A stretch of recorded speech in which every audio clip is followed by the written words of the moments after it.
What would you say is the most challenging cover song that you do on drums? So it doesn't have to necessarily be from the Turning the Tide set list, but just I'm sure you've learned, I don't know, Tool songs over the years or Metallica. Like, Hmm. is there any one song that stands out that you like really had to work at it and it took you a long time? Or maybe it was, I don't know, maybe it didn't take you a long Um, time, but it's still challenging.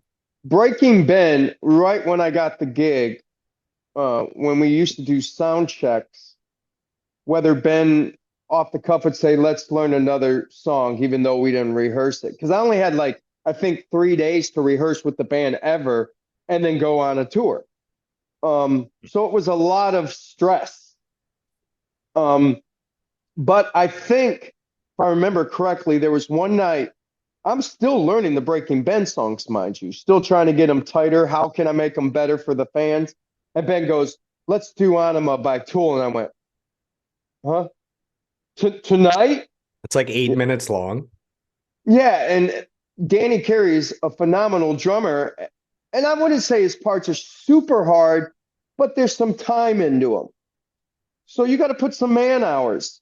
And one day ain't just going to sit in and just go, let's jam Tool.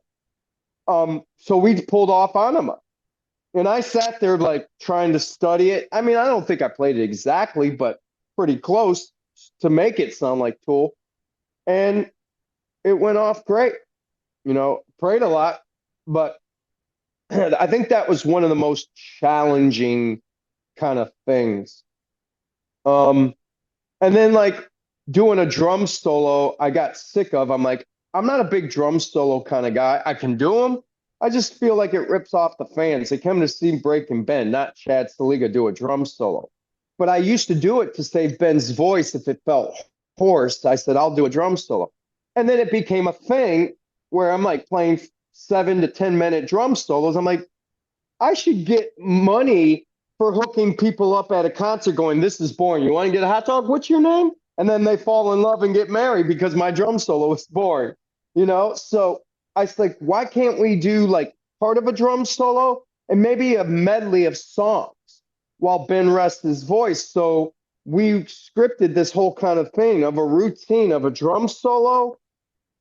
Or no, we started with the medley, like For Whom the Bell Tolls, into Mouth for War by Pantera, into Rage Against the Machine, Bulls on Parade, into Blind, blah, blah, blah, and then go back to For Whom the Bell Tolls, do a tiny bit of a drum solo, and then end it on 46 and 2, the ending. That's a lot to remember. So you kind of get pressured into, well, what's the next part? What's the next part? I can't even remember where I'm in Happy Birthday, boom, boom, right? So I think something like that, where it's a long part that is scripted, and if you mess up a part, it throws you off on the rest of the part, that kind of thing.